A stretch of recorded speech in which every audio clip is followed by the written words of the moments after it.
I take no credit for this. This framework comes from Ramit Sethi, and he has a great ebook called Email 50 proven email scripts, and it's a great ebook that I definitely recommend. He does go into a lot of example emails as well, and I'll show you some of my own examples here.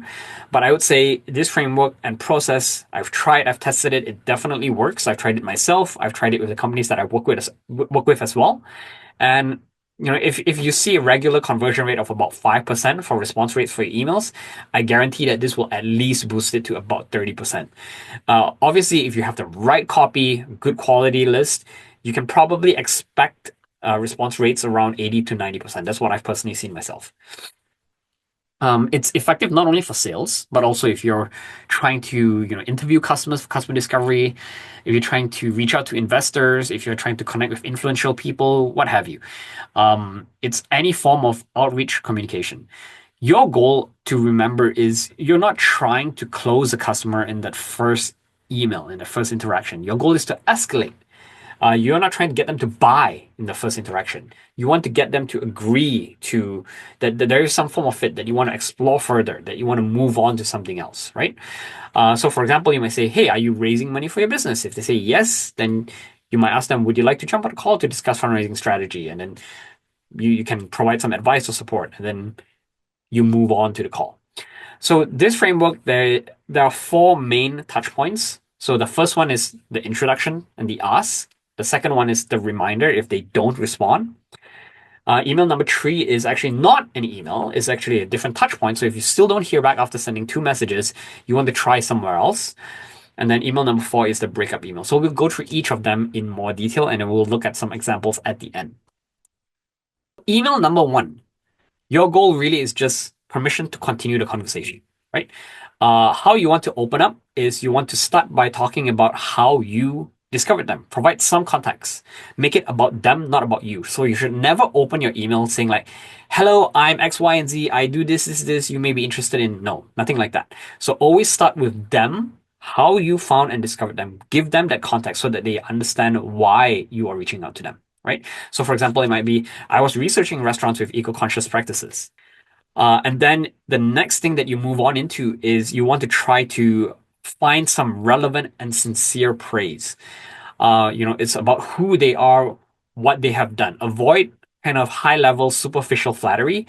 You want to do your research, know what they have been talking about, posting about, engaging on, and try to give them something relevant to show that you care, to show that you've been paying attention to them. Again, it's not about flattery, it's about sincere praise, things that you really respect them for. The third point then is to introduce yourself, right? So here's where you say who you are and why you are reaching out to them. And then you wrap it up with the ask. So quite simple. There's really those four steps.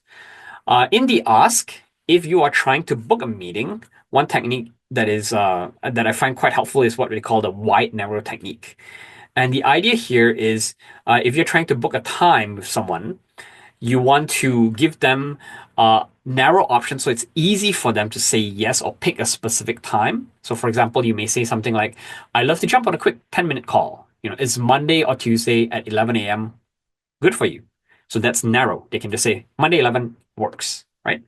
If not, I can also work around your schedule. So that's where you're acknowledging that because you are the one asking for the favor, that you're willing to work around their schedule and you're not just giving them strict options. So that's the wide portion of it. So the narrow is easy for them to say yes or no to. And then the wide acknowledges that they are in the position of power and you're willing to work around them, given that you are the one asking for the favor. And when I say power here, it's not a reference of authority. You are the one who's asking for something and they are in the position to give something, right? Like their time, their attention. So generally the one that is in the position to give has that higher power dynamic.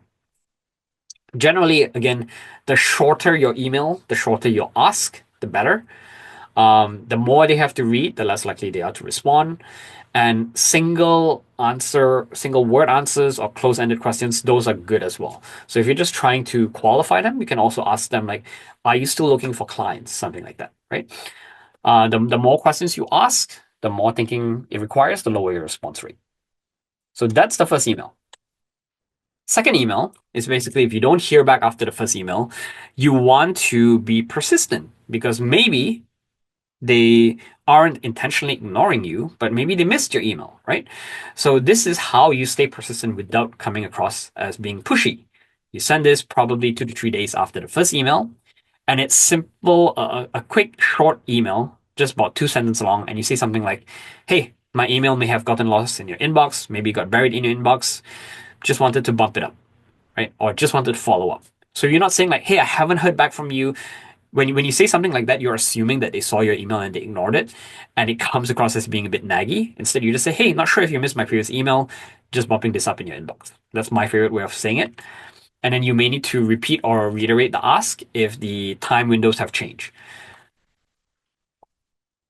The third one is actually not an email like I mentioned before. Again, you would send this 2 to 3 days after the second email. And what you do is you try to reach out somewhere else. So you may reach out through maybe LinkedIn, Facebook, if it's appropriate. In some areas or in some cultures, it may not be appropriate to reach out to someone directly on Facebook. Maybe you call them, maybe you leave a voicemail. So you reach out somewhere else. And what you do is basically you say, "Hey, I've sent you a few emails. Not sure if email is the best way to reach you. Maybe my emails are going to your spam folder. Maybe you don't check your emails often. Whatever way you want to phrase it." But you say, "I thought I'd try reaching out to you on LinkedIn, or thought I'd try giving you a call instead." Right? So the idea here is again, don't make the assumption that they are ignoring your email. Make the assumption that they have not even seen your email. Okay? Maybe it got buried in the inbox, they missed it. Who knows? Again, you may have to repeat the ask with new options if the time has changed again. And if you are, let's say, messaging them on a platform where they can respond to you live, maybe through Facebook or LinkedIn, or even through a phone call, be prepared to dive into active discussion if they actually pick up, answer, or reply immediately. The last one, assuming you still don't hear back at this point after those three, most often, I find that I don't normally have to get to this stage. But if you do get to this stage, I find that generally doing this still doesn't put you in that pushy boat. Generally, you are most prospects that I'm reaching out to, or let's say an advisor or an investor, they're usually quite busy, and sometimes they do appreciate this final kind of natural reminder. So, in Ramit's book, he calls this last email. There's a technique he puts in there. He calls it the guilty parachute. I'm not a big fan of guilt tripping people. What I like to do instead is that the parachute part is valuable, but drop the guilt part. So the parachute is basically you're giving them an easy out. So you may say something like, "Oh, you may have been traveling," or "It was the long weekend. Maybe my email got missed." Or you may have been away for the winter break or the summer break, whatever it is. So you give them an excuse as to why they may have not responded to all of your messages, because then they feel less guilty about replying to you. They won't feel like, yeah, I was ignoring him. Fine, I'll finally reply now, that kind of thing. So you give them an excuse, right? Just make them comfortable so that they are more willing to reply. And then what you do is you emphasize why you are really interested in speaking with them, right? So why you're sincerely looking for a response. For example, you might say something like, "I genuinely respect the advocacy work that you do, and it would really mean a lot to me if you could give me some advice on this topic."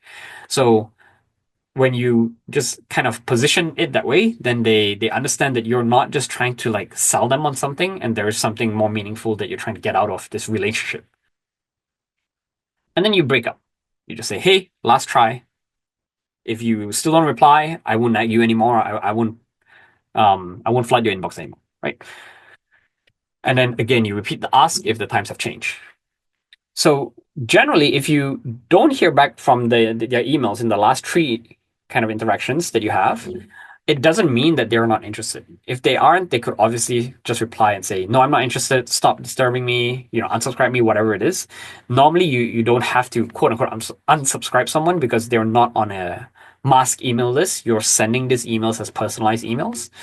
But oftentimes, people don't reply because they simply are waiting for a better time to reply, or maybe they want to think about the email a bit more before they respond.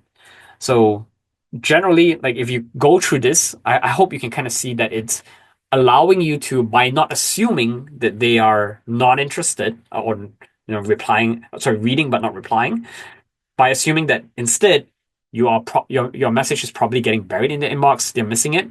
It becomes more comfortable for them, and they don't feel like they are being manipulated into like, I have to respond to this person, right? So it just becomes more of a natural follow up.